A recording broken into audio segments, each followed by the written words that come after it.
A little eyeshadow can make a big difference. I'm Cynde Watson, professional makeup artist and beauty expert.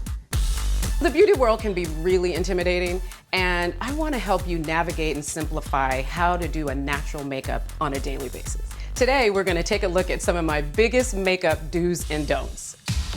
Good skin gives you good makeup, right? First step is primer. I'm using a spray primer because you want your makeup to stay on all day, and you also want to make sure that your pores are smoothed out, so you start with a smooth surface. And then from there, you want to do your foundation first. The whole thing about foundation is that you, number one, want to smooth out your complexion, but you also want to even out your skin tone. You want to make sure you're taking your foundation back to the ears and also down the neck.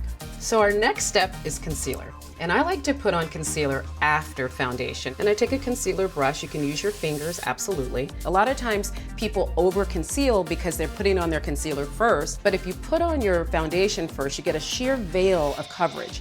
Then go back in and see, just spot cover where you need concealer. And that way it looks very natural.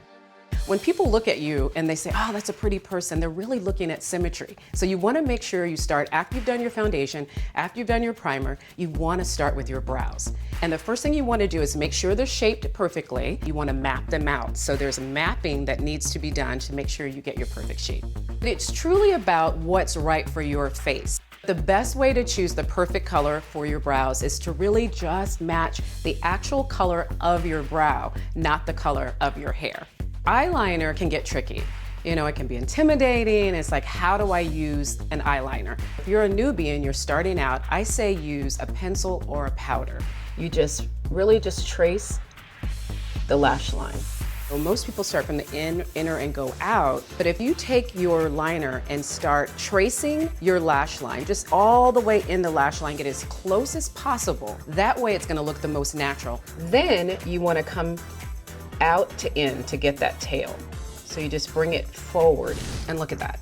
Just bringing your eyes up, that simple. When you choose a mascara, you want to make sure you're getting the blackest mascara because it really opens the eyes. You want a thickening, you want a lengthening mascara.